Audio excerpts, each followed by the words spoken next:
सितंबर 1918 का दिन है। पहली जंग अजीम खत्म हो रही है। पेरिस से 188 किलोमीटर दूर एक छोटा सा कस्बा है मार्क्वेन। यहाँ एक बरतानवी सिपाही के निशाने पर एक नौजवान जर्मन सिपाही है जिसे वो छोड़ भी सकता है और मार भी सकता है। जर्मन सिपाही जो असल में कोरियर या डाकिया है, को यकीन है कि इसे गोली मार दी जाएगी, लेकिन ऐसा हुआ नहीं। बरतानवी सिपाही टी हेनरी ने इसे गैर मुसल्लह देखकर बंदूक नीचे कर ली और इसे जाने का इशारा किया। बज़ाहिर ये जंग अजीम अव्वल के हजारों वाक़यात में से एक वाक़या है, लेकिन हेनरी नहीं जानता कि वो एक तारीख रक़म कर चुका है, क्योंकि जिस शख्स को इसने छोड़ा है वो एडोल्फ हिटलर है। वही हिटलर जिसकी छेड़ी दूसरी जंग अजीम में 5 करोड़ से ज़ायद इंसान लुक़मा अजल बन गए। पहली जंग अजीम का ये वाक़या हिटलर ने खुद उस वक्त सुनाया था जब एक अखबार में इसने बरतानवी सिपाही टी हेनरी की तस्वीर देखी थी। ये तो थी हेनरी की तस्वीर और ये है हिटलर की तस्वीर। ये बड़ी बड़ी मूंछों वाला हिटलर पहली जंग अजीम के दौरान बेल्जियम और फ्रांस के महाज पर कोरियर यानी डाकिये की खिदमत सरंजाम दे रहा था। जब बरतानवी फौज ने जर्मनों के खिलाफ जहरीली गैस इस्तेमाल की तो इससे बचने के लिए सबने मास्क चढ़ा लिए, लेकिन हिटलर के लिए यह मसला खड़ा हो गया कि इसकी मूछें मास्क से बाहर रह जाती थी। चुनांचे हिटलर ने मास्क के साइज के हिसाब से मूछें कटवा ली और यूं हिटलर का वो चेहरा सामने आया जिससे वो आज भी पहचाना जाता है। पहली जंग अजीम के एक ऐसे ही कीमियाई गैस के हमले में हिटलर की आंखें भी शदीद मुतासिर हुई और वो अंधा हो गया, लेकिन इलाज के बाद हिटलर की आंखों की रोशनी लौट आई। आंखों की रोशनी तो लौट आई, लेकिन अब इन आंखों में जर्मनी के दुश्मनों से इंतकाम की आग सुलग रही थी। हिटलर की पैदाइश और परवरिश जर्मनी के हमसाया मुल्क ऑस्ट्रिया में हुई थी, लेकिन जंग के बाद से वो पक्का जर्मन बन चुका था। वो बचपन में मुसव्विर बनना चाहता था, लेकिन अब इसने ये ख्याल छोड़ दिया और तय किया कि वो शिकस्त का बदला लेकर रहेगा, खा इसके लिए पूरी दुनिया से टकराना पड़ जाए। हिटलर ने अपनी सियासी जिंदगी की इब्तिदा एक छोटी सी गैर मारूफ सियासी पार्टी से की। इस पार्टी का नाम था जर्मन वर्कर्स पार्टी। ये वही जर्मन पार्टी है जो बाद में नाजी पार्टी के नाम से जानी गई। ये पार्टी पहली जंग अजीम में शिकस्त खुर्दा और इंतकामी जहन रखने वाले जर्मन शहरियों और साबिक फौजियों ने बनाई थी, क्योंकि पहली जंग अजीम के बाद बरतानिया और फ्रांस ने जर्मनी से वो इलाके छीन लिए थे जो सदियों से इसकी सल्तनत में शामिल थे। यही नहीं, जर्मनी को मजबूर किया गया कि इस जंग में फ्रांस समेत आलमी ताकतों का जो नुकसान हुआ है इसका हर्जाना भी अदा करे। हर्जाने की रकम 96,000 टन सोने के बराबर बनती थी। जी हाँ, 96,000 टन सोने के बराबर। ये जर्मन कौम के लिए बड़ी जिल्लत थी और चूंकि नाजी पार्टी शिकस्त के बाद जर्मनी पर मुसल्लत करदा शराइत के खिलाफ थी, इसलिए आवाम में मकबूल थी। हिटलर इस पार्टी में प्रोपेगेंडे का इंचार्ज बना था, लेकिन 1921 में इसे पार्टी ने सरबराह मुंतखब कर लिया। दिलचस्प बात यह है कि हिटलर पहले पार्टी का सरबराह बनने से इनकार करता रहा था, लेकिन जब इसने पार्टी का जवाल देखा तो क़यादत संभालने की हामी भर ली। पार्टी हेड बनने के बाद हिटलर ने पार्टी का निशान भी खुद मुंतखब किया। ये निशान असल में हिंदुस्तान में इस्तेमाल होता था और अब भी होता है। हिंदू, बुद्ध मत और जैन मत के पैरोकार इसे रूहानियत की अलामत मानते थे। संस्कृत में इसका मतलब है फलाह या वेलफेयर। हिटलर के दौर में ये निशान यूरोप में खुशकिस्मती की अलामत के तौर पर भी आम इस्तेमाल होता था। बड़ी बड़ी कंपनियां स्वास्टिका पर अपने इश्तिहार बनाती थी और जानते हैं हिटलर ने इसे अपनी पार्टी का निशान क्यों बनाया? इसकी एक बहुत दिलचस्प वजह है। असल में जर्मन समझते थे कि हिंदुस्तानी और जर्मन कौमें एक ही नस्ल यानी आर्याई नस्ल से ताल्लुक रखती हैं। हिटलर स्वास्टिका को आर्या नस्ल की अलामत समझता था, तो हिटलर ने इसे नाजी पार्टी का निशान बना लिया। लेकिन यह अलमिया ही है कि जो निशान रूहानियत, फलाह और खुशकिस्मती की अलामत था, इसे हिटलर ने दुनिया में तबाही और दहशत की अलामत बना दिया। नाजी पार्टी मकामी सतह की पार्टी थी, लेकिन जब पहली जंग अजीम का हीरो साबिक जनरल एरिक लॉडेनडॉर्फ भी इसमें शामिल हो गया तो पार्टी में गोया जान पड़ गई। लॉडेनडॉर्फ जर्मन फौजों का टॉप कमांडर था और इसने पहली जंग अजीम में रूसी फौजों को धूल चटाई थी, मगर जब बरतानवी फौज मैदान में आई तो लॉडेनडॉर्फ हार गया। लेकिन अब वो सियासी शोहरत के लिए शिकस्त का मलबा सियासतदानों पर डालकर अवाम को भड़का रहा था। लॉडेनडॉर्फ के साथ मिलने से हिटलर की ताकत बढ़ गई। वो जर्मनी में इनकलाब लाना चाहता था। इसके लिए 1921 में इसने एसए के नाम से एक तंजीम कायम की। इस तंजीम के जर्मन नाम का मतलब था अटैक डिवीजन, और इसके कारकुन ब्राउन शर्ट्स पहनते और स्टॉर्म ट्रूपर्स कहलाते थे। इसके कारकुनों से हलफ लिया गया था कि वो हिटलर के नाम पर कट मरेंगे। अगले साल 1922 में इटली में मोसोलिनी कामयाब हुआ तो हिटलर को लगा वो भी ऐसी ही कामयाबी हासिल कर सकता है। अब हिटलर इनकलाब का मौका ढूंढ रहा था और ये मौका इसे रोहर ने फराहम किया। रोहर जर्मनी का एक इलाका है जो बर्लिन के मगरिब में नीदरलैंड की सरहद पर वाक़ है। इस इलाके में कोयले की खानें और फौलाद की फैक्ट्रियां हैं। जर्मनी जब आलमी ताकतों को हर्जाने की रकम अदा न कर सका तो फ्रांस और बेल्जियम ने जनवरी 1923 में रोहर पर कब्जा कर लिया। रोहर एक सनती यानी इंडस्ट्रियल सिटी था। इस पर कब्जे का मकसद ये था कि इत्तेहादी यहाँ के वसाइल से अपने वाजिबात वसूल कर सके। अब सूरत हाल ये थी कि रोहर पर फ्रांस और बेल्जियम का कब्जा था, लेकिन यहाँ की फैक्ट्रियों में काम जर्मनी के मजदूर ही कर रहे थे। जर्मनी हमलावरों का मुकाबला तो ना कर सका, लेकिन जर्मन हुकूमत ने एक बड़ा फैसला किया। इसने रोहर के फैक्ट्री मजदूरों और कारकुनों को हुक्म दिया कि वो काम बंद कर दे। हुकूमत इन्हें घर बैठे तनख्वाह देगी। यह कदम इसलिए उठाया गया ताकि इत्तेहादी फौजों ने जिस मकसद के लिए कब्जा किया है, यानी फैक्ट्रियों के वसाइल से फायदा उठाने के लिए, तो ये फायदा ना उठा सकें। हुकूमत ने ऐलान तो कर दिया, लेकिन खजाने में तनख्वाहों के लिए पैसे नहीं थे। चुनांचे हुकूमत ने धड़ाधड़ करेंसी नोट छापे, जिसका नुकसान ये हुआ कि जर्मन करेंसी की वैल्यू गिरते गिरते 2 कौड़ी की हो गई। करेंसी की वैल्यू इतनी गिरी कि 1923 में जर्मनी में एक डबल रोटी 2 अरब मार्क की मिलने लगी। लोग ब्रेड लेने के लिए बेकरी जाते तो थैले भरकर नोट साथ ले जाते।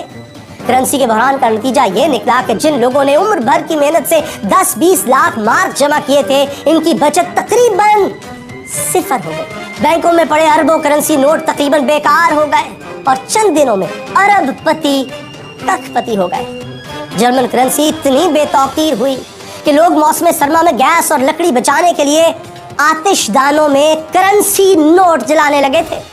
तो ये था वो जर्मनी जिसमें अब वो हालात पैदा हो चुके थे जो इनकलाब और इनकलाबी लीडर को जन्म देते हैं। एक ऐसी क़यादत का खला था जिस पर जर्मन अवाम यकीन करे कि वो इन्हें इस अंधेरे से निकालेगा। ऐसे खला को अमूमन 2 अशखास पुर करते हैं, एक स्टेट्समैन या दूसरे जज्बाती इनकलाबी लोग। तो जर्मनी की ये किस्मत ही थी कि उस वक्त जर्मनी में इस खला को करिश्माती शख्सियत वाले एडोल्फ हिटलर ने पुर करना शुरू कर दिया। वो स्टेट्समैन था या एक जज्बाती इनकलाबी, इसका फैसला आप खुद कीजिए। उस वक्त तक हिटलर अपनी तंजीम एसए को मुसल्लह करने का काम मुकम्मल कर चुका था। अब इसकी तंजीम एक आम सियासी जमात नहीं बल्कि एक इनकलाबी सियासी जमात बन चुकी थी। सिर्फ म्यूनिख शहर में इसके 3000 सिपाही थे। हिटलर ने मोसोलिनी से मुतासिर होते हुए इनकलाब के बाकायदा ऐलान का फैसला किया और इसके लिए इसने म्यूनिख के बेयर हॉल का इंतखाब किया।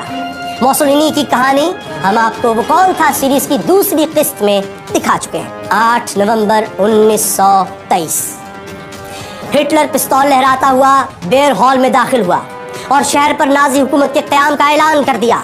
ऐलान के अगले रोज वो अपने हजारों मुसल्लह कारकुनों के साथ शहर के मरकज पर कब्जे के लिए आगे बढ़ा। हिटलर को तवक्को थी कि इस कार्रवाई से इसे भी मोसोलिनी की तरह मकबूलियत और हुकूमत मिल जाएगी, लेकिन ये हिटलर की खाम ख्याली साबित हुई। मरकज में जमा होते नाजियों पर जर्मन पुलिस ने फायर खोल दिया। जवाब में नाजी कारकुनों ने भी फायरिंग शुरू कर दी। कुछ देर ही जारी रहने वाले इस मुकाबले में 14 नाजी और 4 पुलिस वाले हलाक हुए, लेकिन मैदान पुलिस के हाथ रहा। यूं हिटलर के इनकलाब की पहली कोशिश, या आप इसे बगावत भी कह सकते हैं, ये नाकाम हो गई। हिटलर के ज्यादातर साथी पकड़े गए। हिटलर फरार होने में कामयाब रहा, लेकिन 2 रोज बाद इसे जर्मन पुलिस ने ढूंढ निकाला और जेल में डाल दिया। इस बगावत में पहली जंग अजीम का जर्मन हीरो एरिक लॉडेनडॉर्फ हिटलर के साथ था। वो भी हुकूमत की तहवील में था, इसलिए दोनों पर गद्दारी का मुकदमा चला। लॉडेनडॉर्फ तो साबिक जर्नैल और बहुत असर रसूख वाला शख्स था। वो अपने ताल्लुकात और शोहरत की बुनियाद पर बच निकला।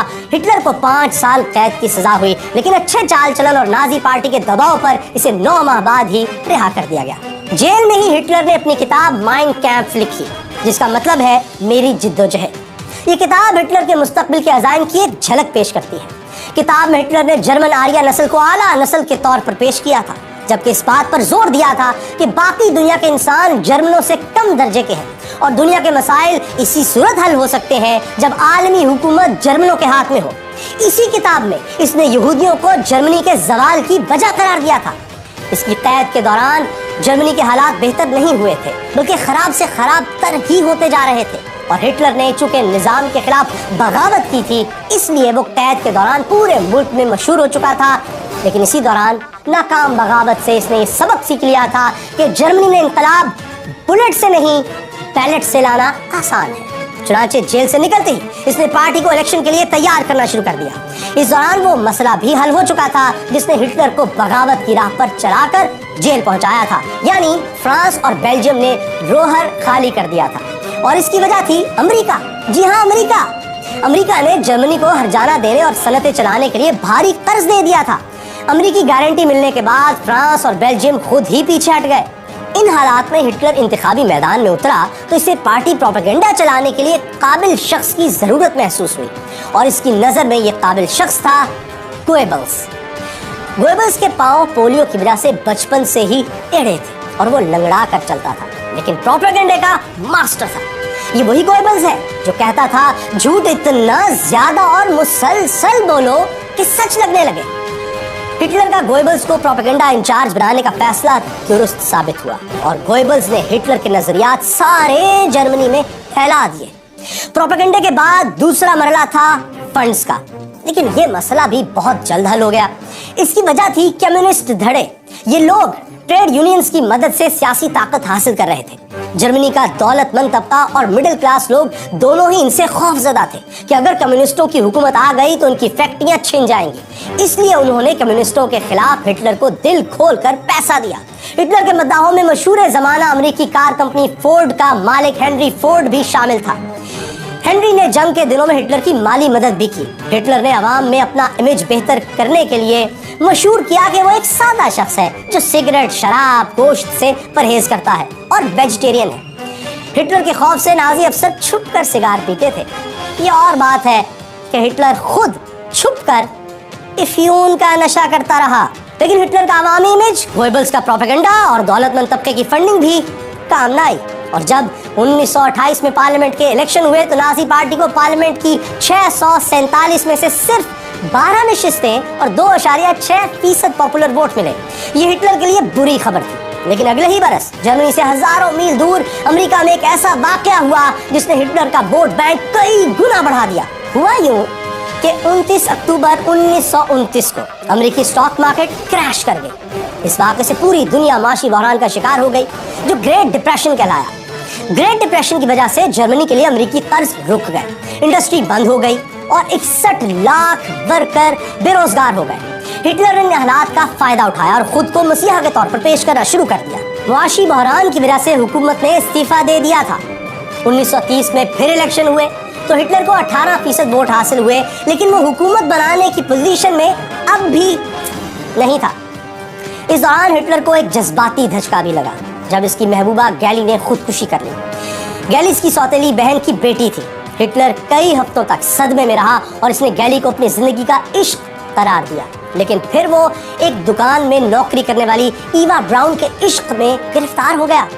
ایوا بلا شبہ حسین تھی، اسے جمناسٹک کا بھی شوق تھا، وہ گھومنے پھرنے اور پارٹیاں کرنے والی لڑکی تھی، لیکن اسے سیاست سے کوئی دلچسپی نہیں تھی۔ ہٹلر چاہتا تو اس سے فوری شادی کر سکتا تھا، لیکن اس نے نہ صرف یہ کہ ایوا سے شادی نہیں کی بلکہ برسوں تک اپنے عشق کو دنیا سے چھپا کر بھی رکھا، کیونکہ ہٹلر کے متعلق یہی مشہور کیا گیا تھا کہ اس کا عشق جرمنی ہے اور وہ جرمنی سے شادی کر چکا ہے۔ اس لیے جرمن قوم ہٹلر کی زندگی میں کسی عورت کی موجودگی سے بڑے عرصے تک بے خبر ہی رہی۔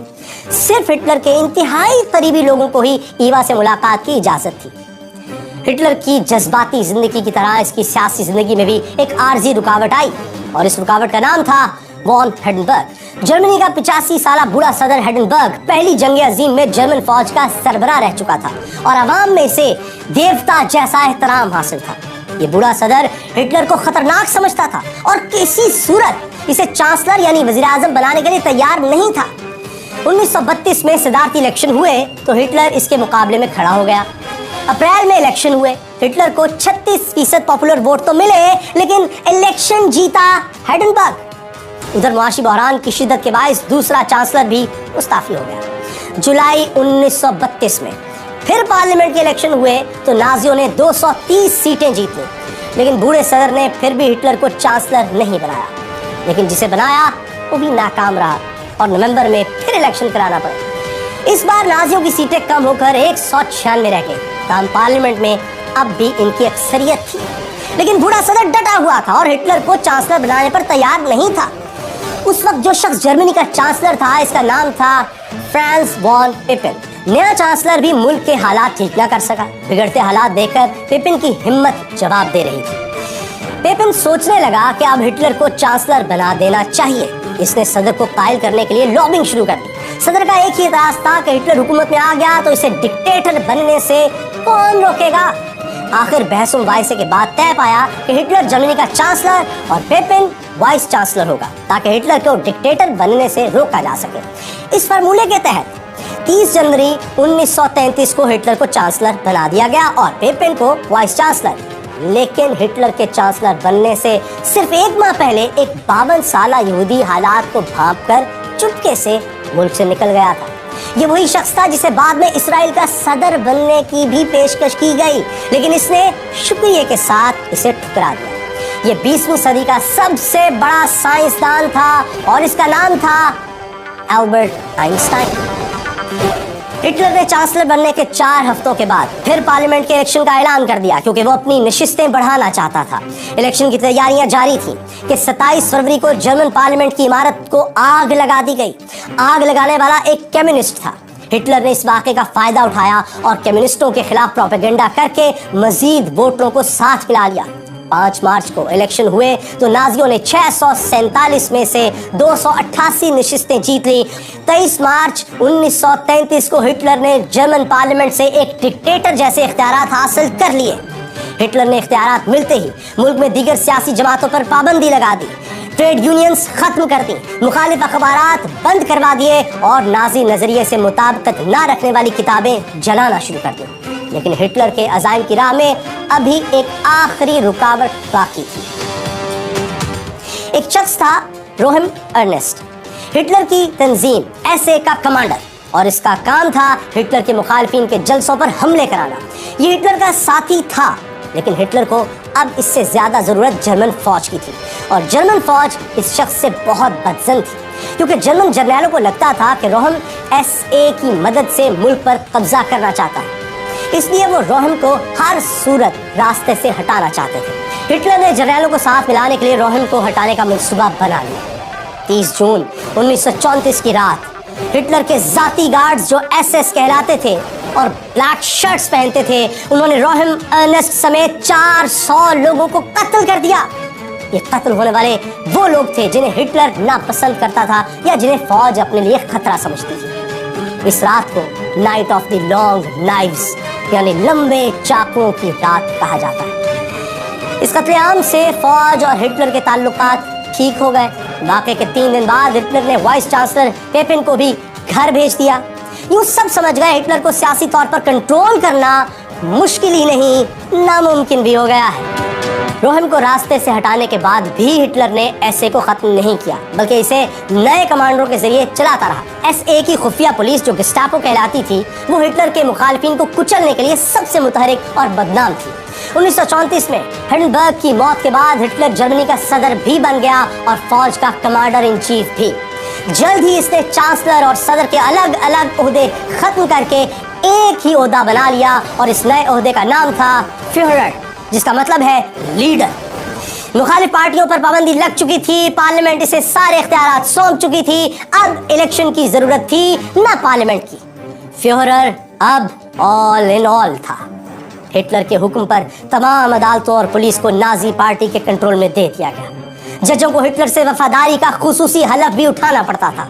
हिटलर के मुतालिक एक और दिलचस्प हकीकत जिसे कम लोग जानते हैं, ये है कि हिटलर का कोई ज़रिए आमदन नहीं था। वो पार्टी फंड से गुजारा करता था। हुकूमत संभालने के बाद इसने तमाम सरकारी इदारों के लिए अपनी किताब माइन कैम्प खरीदना लाजमी कर दिया। 1939 तक किताब की 50 लाख कॉपियां फरोख्त हुई और रॉयल्टी मिली हिटलर को। अपनी हुकूमत के दौरान हिटलर ने 5 अरब डॉलर की जायदाद बनाई, लेकिन हिटलर ने सिर्फ अपने लिए दौलत नहीं बनाई बल्कि अवाम पर भी दिल खोल कर खर्च किया। इसने स्कूलों और अस्पतालों समेत बेशुमार मंसूबे शुरू किए और किसानों को सब्सिडीज दी। हिटलर की हुकूमत के इब्तदाई बरसों में ही यहूदियों को छोड़कर जर्मनी में कोई बेरोजगार नहीं रहा था। इस खुशहाली ने जर्मन अवाम को हकीकतन हिटलर का दीवाना बना दिया था और यही वो बात थी जो हिटलर की असल कामयाबी की वजह बनी। बहरहाल दौलत और इख्तियार हासिल करने के बाद जब जर्मनी में हिटलर का कोई सियासी मुकाबिल ना रहा तो इसने खारजा महाज पर तवज्जो दी। इसने गैर मुल्की ताकतों को हरजाने की अदायगी रोक दी, जिससे हुकूमत के पास तरक्याती कामों के लिए वाफिर पैसा आ गया। वो उस वक्त की अक़वाम मुत्तहिदा यानी लीग ऑफ नेशन से निकल गया और तमाम आलमी मुआहदे भी खत्म कर दिए। ग्रेट डिप्रेशन से संभलने की कोशिश करती हुई मगरबी ताकतें इसके खिलाफ कोई कार्रवाई न कर सकी। जर्मनी पर पहली जंग अजीम के बाद अपनी बहरी कुव्वत तैयार करने पर भी पाबंदी थी, लेकिन 1935 में हैरत अंगेज तौर पर बरतानिया ने जर्मनी को बहरी बेड़ा तैयार करने की इजाजत दे दी। इसी साल जर्मनी ने अपनी फौज की तादाद भी 5 गुना बढ़ाकर 5 लाख कर दी। 18 से 25 साल के सब जर्मनों के लिए फौजी तरबियत भी लाजमी कर दी गई। इन कामों से फारिग होकर हिटलर ने यहूदियों को कुचलना शुरू किया। पहले इसने यहूदियों के खिलाफ कानून साजी की। यहूदियों के जर्मनों से शादी, वोटिंग और मुलाजमत पर पाबंदी लगा दी गई। 1936 में बर्लिन ओलंपिक्स में भी यहूदी एथलीट्स हिस्सा नहीं ले सके, लेकिन ओलंपिक्स मुकाबलों के जरिए हिटलर दुनिया को यह तासुर देने में कामयाब रहा कि जर्मनी एक पुरान और तरक्की याफ्ता मुल्क है। जर्मनी ने 43 गोल्ड मेडल हासिल करके ओलंपिक्स में कमाल कर दिया। ओलंपिक्स के बाद भी यहूदियों के खिलाफ हिटलर के सख्त इक़दाम जारी रहे। बच्चों के निसाब में यहूदियों के खिलाफ नफरत अंगेज मवाद शामिल किया गया। बच्चों को एक खास गिरोह से नफरत करना सिखाई गई। हिटलर पर 60 लाख यहूदी कत्ल कराने का भी इल्जाम है, जिसे मगरिब में होलोकॉस्ट के नाम से याद किया जाता है। हिटलर के मजालिम का निशाना बनने वालों में ऑस्ट्रिया का एक माहिर नफ्सियात भी था, जिसे बाद में जला वतन कर दिया गया, और ये शख्स था मशहूर जमाना सिगमंड फ्राइड। लेकिन क्या आप जानते हैं कि यहूदियों से इतनी नफरत करने वाले हिटलर के डीएनए से क्या पता चला? वो ये कि हिटलर का शजरा नस्ब अफ्रीका के बर्बर कबाइल और यहूदियों से भी मिलता है। यही नहीं, इसकी महबूबा ईवा ब्राउन भी नस्लन यहूदी थी, लेकिन हिटलर को ये सब नहीं मालूम था। वो खुद को जर्मन समझकर यहूदियों के खिलाफ कार्रवाइयां करता चला गया और साथ ही साथ जंग की तैयारियां भी जारी रखी। और फिर एक दिन इसने फ्रांस पर हमला कर दिया और दुनिया का अमन तहबाला हो गया। हिटलर ने फ्रांस पर हमला क्यों किया? और वो कौन से लीडर थे जो हिटलर के खौफ से बेहोश हो गए? और वो कौन था जो हिटलर के सामने डट गया? क्या हिटलर ने खुदकुशी की थी या वो कहीं रूपोश हो गया था? हिटलर की लाश कहाँ गई? रूस के सर्द जहन्नम में जर्मन फौजों पर बीतने वाले शब रोज की कहानी भी आपको दिखाएंगे, लेकिन वो कौन था कि अगली किस्त। काश कोई मुझे वो 4 हफ्ते लौटा दे, काश कोई मुझे वो 4 हफ्ते लौटा दे। ये हिटलर के वो अल्फाज थे जो अपने आखिरी दिनों में चीख चीख कर दोहराया करता था। ये 4 हफ्ते कौन से थे? एक मुसव्विर, डिक्टेटर और स्ट्रेटेजिस्ट हिटलर ने दूसरी जंग अजीम कैसे लड़ी और क्यों हारी? इसके आखिरी दिन कैसे गुजरे? वो बच निकला या मारा गया? इसकी लाश कहाँ गई? मैं हूं मोहम्मद उसामा गाजी और देखो सुनो जानो की वो कौन था सीरीज में आज हम आपको यही दिखाएंगे। फ्यूरर बनने के बाद हिटलर ने आलमी मुआहदे तोड़ दिए। इसने बेरोजगार जर्मनों को लाखों की तादाद में फौज में भर्ती करना शुरू कर दिया। 1933 में जर्मनी हथियारों की तैयारी पर सिर्फ 3.5 अरब मार्क खर्च करता था, लेकिन 1939 तक ये रकम 26 अरब मार्क तक पहुंच चुकी थी। हथियारों की इतने बड़े पैमाने पर तैयारी से जर्मनी में तेल, लोहे और स्टील की डिमांड 3 गुना बढ़ गई। यूं जर्मनी में इतनी मुलाजमतें पैदा हो गईं कि कोई बेरोजगार ना रहा और जर्मनी की फौजी ताकत भी कई गुना बढ़ गई, यानी एक तीर से 2 शिकार। यूं जर्मनी को एक मिलिट्री मशीन में तब्दील करके हिटलर ने पहली जंग अजीम की शिकस्त का बदला लेने का मंसूबा बनाया और इस मंसूबे का पहला मरहला था पहली जंग अजीम में जर्मनी से छीने गए इलाके वापस लेने का। पहली जंग अजीम के बाद जर्मनी से बहुत से इलाके छीने गए थे। इनमें फ्रांस की सरहद पर वाक़े राइनलैंड और पोलैंड के बहुत से इलाके भी शामिल थे। इन इलाकों के अलावा چیکوسلوواکیا میں، سودیتنلینڈ اور آسٹریا کے اندر بھی جرمن شہری بڑی تعداد میں آباد تھے۔ خود ہٹلر بھی آسٹریا میں ہی پیدا ہوا تھا۔ چنانچہ اب ہٹلر کا پلان یہ تھا کہ وہ پہلی جنگ عظیم سے پہلے کی جرمن سلطنت بحال کرے اور سارے یورپ کی جرمن آبادیوں کو اکٹھا کر کے ایک بڑا ملک بنائے جو عالمی طاقتوں کو چیلنج کر سکے۔ ہٹلر نے سب سے پہلے رائن لینڈ کا رخ کیا۔ مارچ 1936 میں جرمن فوج رائن لینڈ میں داخل ہوئی اور ایک بھی گولی چلائے بغیر اس پر قبضہ کر لیا۔ برطانیہ اور فرانس نے مزاحمت نہیں کی، یوں ہٹلر کے حوصلے بڑھ گئے۔ اس کا اگلا نشانہ آسٹریا تھا، لیکن آسٹریا کی حفاظت اٹلی کا حکمران موسولینی کر رہا تھا۔ ہٹلر نے ایتھوپیا پر اٹلی کے حملے کی حمایت کر کے موسولینی کو ساتھ ملایا اور آسٹریا پر قبضے کی اجازت لے لی۔ 1938 میں جرمن فوج نے آسٹریا پر بھی اپنا پرچم لہرا دیا۔ پھر ہٹلر نے چیکوسلوواکیا سے سودیتنلینڈ کا علاقہ مانگا۔ اس نے برطانوی وزیر اعظم نیول چمبرلین سے کہا کہ یہ اس کی آخری ڈیمانڈ ہے، بس سودیتنلینڈ جرمنی کو دے دیں، پھر میں کوئی اور علاقہ نہیں مانگوں گا۔ چمبرلین نے ایک بار پھر غلطی کی، ہٹلر کی بات مان لی اور یہ علاقہ بھی جرمنی کو مل گیا۔ اس کامیابی کے بعد ہٹلر نے باقی چیکوسلوواکیا میں بغاوتیں کروا کر اس ملک کے ٹکڑے ٹکڑے کر دیے اور پھر ایک ایک کر کے انہیں ہڑپ کر لیا۔ دلچسپ بات تو یہ ہے کہ اس دوران ہٹلر نے چیکوسلوواکیا کے صدر ڈاکٹر ایمل ہشا سے ملاقات کی۔ ہٹلر نے ایمل کو اتنی دھمکیاں دیں کہ صدر صاحب خوف کے مارے بے ہوش ہو گئے اور انہیں انجیکشن لگا کر ہوش میں لانا پڑا۔ بہرحال چیکوسلوواکیا پر قبضے کے بعد اب ہٹلر نے پولینڈ کی طرف توجہ دی، لیکن تب تک دنیا ہٹلر کا کھیل سمجھ چکی تھی۔ یہ مشہور ہو چکا تھا کہ ہٹلر اپنا ہر وعدہ توڑ دیتا ہے، اس لیے اس کی کسی بات پر یقین نہ کیا جائے۔ برطانیہ اور فرانس نے پولینڈ کے ساتھ ایک فوجی معاہدہ کر لیا کہ اگر جرمنی نے اس پر حملہ کیا تو وہ پولینڈ کا ساتھ دیں گے۔ پولینڈ اور جرمنی کی سرحد پر حالات خراب سے خراب تر ہوتے چلے گئے۔ پھر 31 اگست کو جرمن فوجیوں نے پولش شہریوں کا بھیس بدل کر ایک جرمن ریڈیو اسٹیشن پر حملہ کر دیا۔ ہٹلر نے الزام لگایا کہ یہ حملہ پولینڈ نے کرایا ہے۔ اگلے روز ہٹلر کی 15 لاکھ فوج پولینڈ پر چڑھ دوڑی۔ پولینڈ کی بھی 10 لاکھ فوج میدان میں نکلی۔ یہ تعداد کم نہیں تھی، لیکن جرمن ایئر فورس پولش فضائیہ سے 10 گنا بڑی تھی اور پولش فوج کے پاس ٹینک بھی بہت تھوڑے تھے۔ چنانچہ برطانیہ اور فرانس نے پولینڈ کی مدد کا فیصلہ کر لیا۔ 3 ستمبر کو صبح 9 بجے برطانیہ اور فرانس نے ہٹلر کو الٹیمیٹم بھیج دیا، پولینڈ کے خلاف جنگ بند کر دو یا پھر ہمارے ساتھ لڑنے کے لیے تیار ہو جاؤ۔ جرمنی کے پاس جنگ بند کرنے کے لیے صرف 2 گھنٹے یعنی 11 بجے تک کا وقت تھا۔ 11 بج گئے، کچھ نہیں ہوا۔ 11:10 ہو گئے، کچھ نہیں ہوا۔ پھر 11:15 ہوئے۔ ریڈیو پر برطانوی وزیر اعظم نیول چمبرلین کی آواز گونجی۔ انہوں نے کہا برلن سے ہمارے الٹیمیٹم کا کوئی جواب نہیں آیا، اب برطانیہ سرکاری طور پر جرمنی سے حالت جنگ میں ہے۔ اس کے بعد فرانس کی طرف سے بھی اعلان جنگ ہو گیا۔ پولینڈ کو فتح کر کے ہٹلر کا جرمن قوم کو ایک کرنے کا خواب تو پورا ہو گیا، لیکن اس کامیابی کی قیمت بھی بہت بڑی تھی، یعنی دوسری جنگ عظیم شروع ہو چکی تھی۔ ہٹلر کو برطانیہ اور فرانس سے زیادہ خطرہ تھا سوویت روس سے۔ وہ نہیں چاہتا تھا کہ روس، برطانیہ اور فرانس مل کر اسے مشرق اور مغرب دونوں طرف سے گھیر لیں۔ چنانچہ ہٹلر نے روسی حکمران اسٹالن کو لالچ دیا کہ اگر وہ اس سے 10 سال جنگ نہ کرنے کا معاہدہ کر لے تو جرمنی اپنی فتوحات سے روس کو بھی حصہ دے گا۔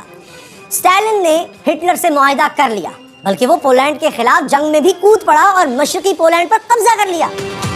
سوویت روس سے بے فکر ہو کر جرمنی نے 1 سال سے بھی کم عرصے میں ہالینڈ، ناروے، بیلجیم، لگزمبرگ اور فرانس پر قبضہ کر لیا۔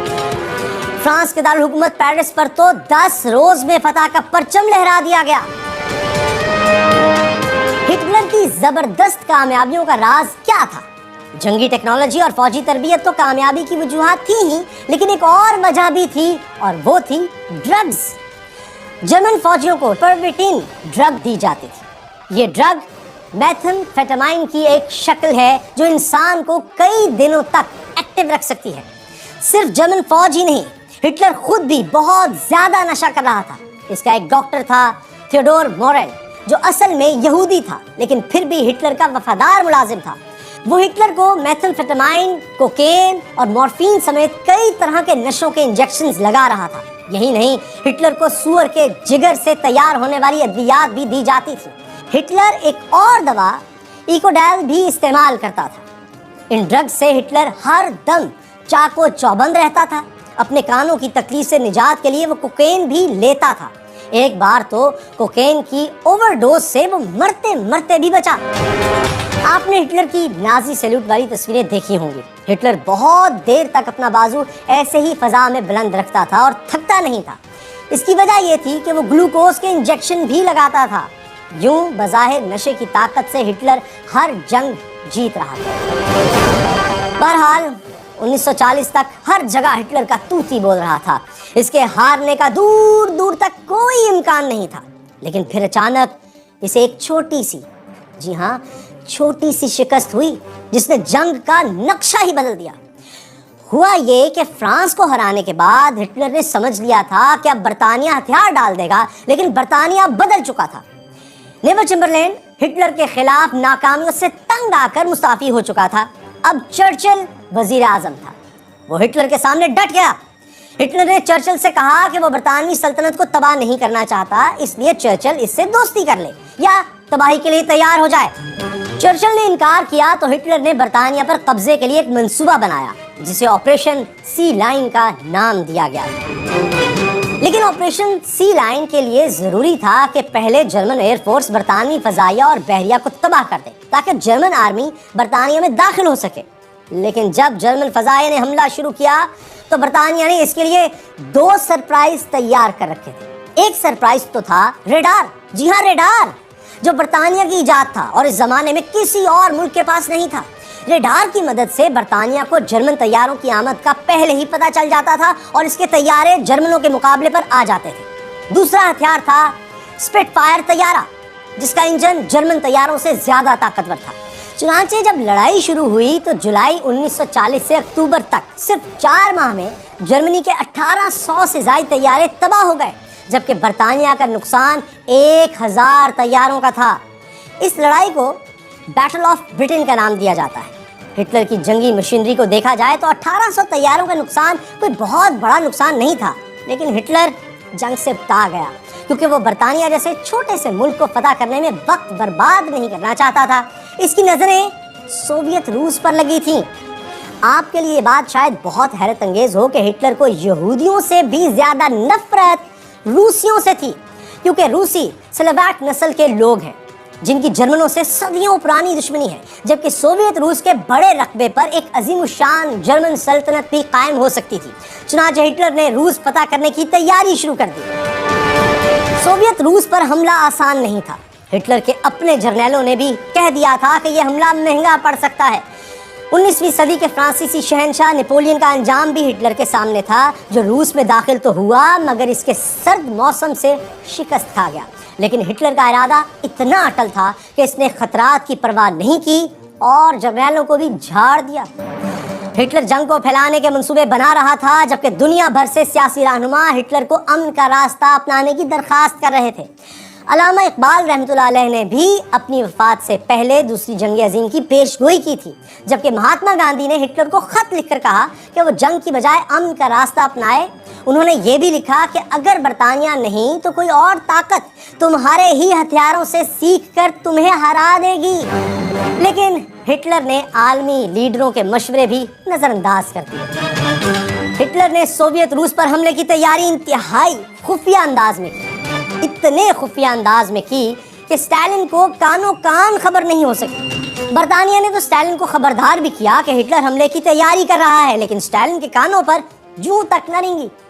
उधर हिटलर की सोवियत रूस से नफरत का यह आलम था कि इसने अपने जर्नैलों के सामने ऐलान किया कि रूस के दारुल हुकूमत मॉस्को को सफाई हस्ती से मिटा देगा और शहर की जगह एक झील बना देगा जिससे बिजली पैदा की जाएगी।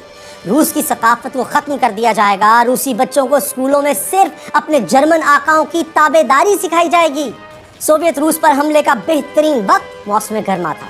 1941 کے شروع میں ہٹلر کی فوجیں اس جنگ کے لیے تیار تھیں، لیکن اس دوران ہٹلر نے اپنے دوست موسولینی کی مدد کے لیے یونان پر حملہ کر دیا اور ساتھ ہی یوگوسلاویا پر بھی چڑھائی کر دی۔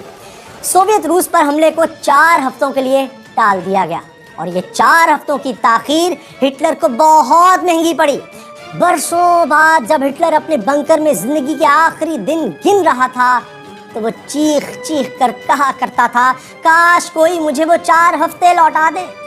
بہرحال یونان اور یوگوسلاویا پر قبضے کے بعد ہٹلر نے سوویت روس کا رخ کیا۔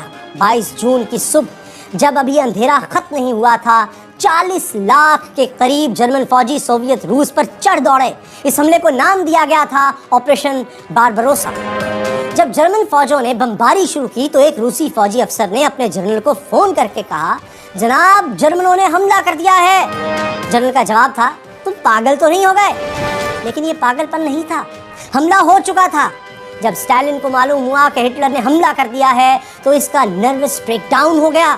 2 ہفتوں تک وہ ایک پاگل پن کسی کیفیت میں رہا، نہ کسی سے بات کرتا تھا، نہ کسی کی سنتا تھا۔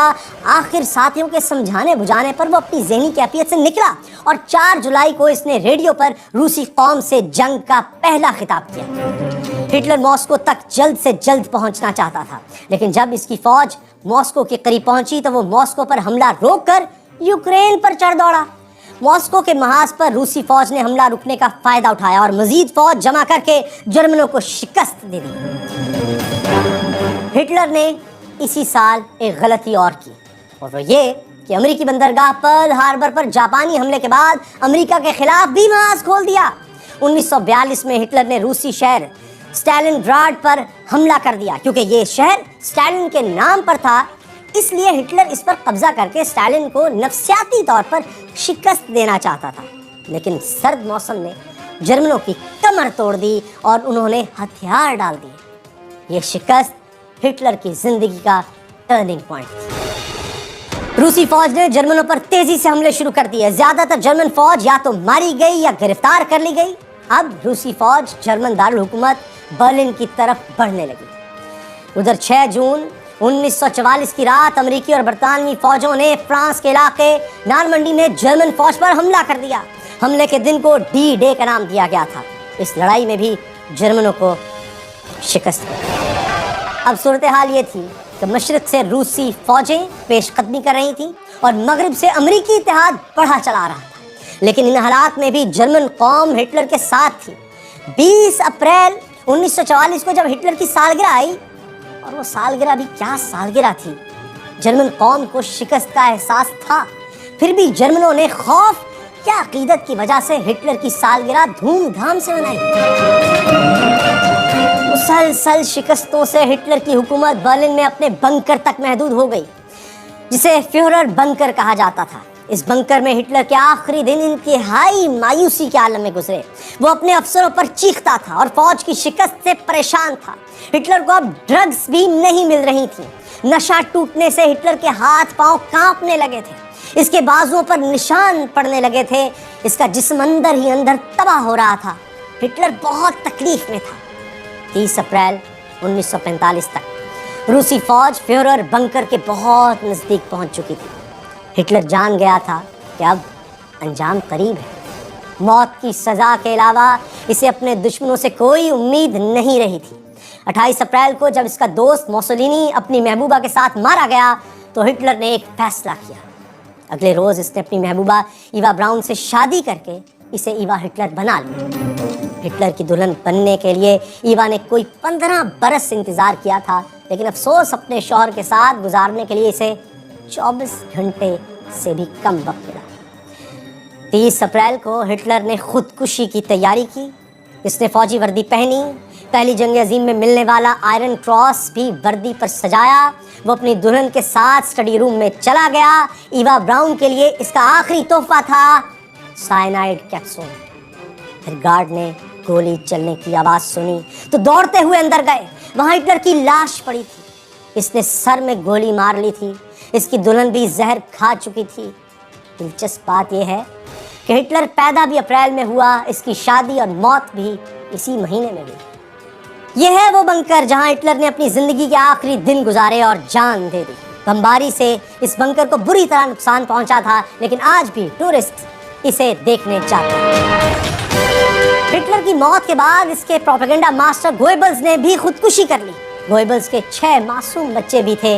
गोएबल्स ने पहले इन्हें जहर दिया, फिर बीवी के साथ खुदकुशी कर ली। यूं वालिदैन के गुनाहों की सजा बेकसूर बच्चों ने भुगती। नाजियों का दावा था कि हिटलर की सल्तनत 1000 बरस तक कायम रहेगी, मगर वो सिर्फ 12 साल में अपने अंजाम को पहुंच गई। हिटलर की लाश देखने वाले इसके गार्ड रोचस्मिश का कहना है, हिटलर बिल्कुल भी जालिम नहीं था। इसने मरने से पहले अपनी फौज को वफादारी के हलफ से भी आज़ाद कर दिया था। इसने गार्ड्स को हुक्म दिया कि इसकी लाश को जला दिया जाए ताकि मुसोलिनी की तरह इसकी बेहुर्मती ना हो। गार्ड्स ने अपने फ्यूहरर और इसकी दुल्हन की लाशों को जला दिया, लेकिन रूसी फौजी वहां पहुंचे और आग बुझाकर लाशें रूस ले गए। हिटलर के दांतों के रिकॉर्ड से लाश की तस्दीक की गई। यहाँ ये दिलचस्प हकीकत भी बता दें आपको कि हिटलर के सिर्फ 5 दांत असली थे, बाकी सब नकली। 1970 में सोवियत खुफिया एजेंसी KGB ने हिटलर की बाकियात जर्मनी के एक दरिया में फेंक दी। इस तस्वीर के बारे में कहा जाता है कि ये हिटलर की लाश की तस्वीर है, मगर इसकी कभी तस्दीक नहीं हो सकी। हिटलर तो मर गया, लेकिन दूसरी जंग अजीम ने दुनिया का जोग्राफिया ही बदल दिया। पाकिस्तान, इंडिया समेत बहुत से मुल्क आज़ाद हुए। आज दुनिया ग्लोबल विलेज है तो इसी वजह से कि हिटलर की इंतहा पसंदाना और कौमी बर्तरी, यानी मेरी कौम ही सबसे बरतर है, की सोच से सबक सीखा और कौमों ने मिलजुल कर रहने का एक बार फिर फैसला किया। जंगें रोकने के लिए अक़वाम मुत्तहिदा बनाई गई। एटमी हथियारों और असलहे पर पाबंदियों के मुआहदे। आज भी हिटलर इतना मशहूर है कि 2016 में जर्मनी में हिटलर की किताब माइन कैम्फ की दोबारा इशाअत की इजाज़त मिली तो वो बेस्ट सेलर साबित हुई। आपके ख्याल में इस वक्त दुनिया के वो कौन से लीडर हैं जो जाने या अनजाने में हिटलर जैसा माइंड सेट रखते हैं या इसकी राह पर चल रहे हैं? नीचे कमेंट में अपने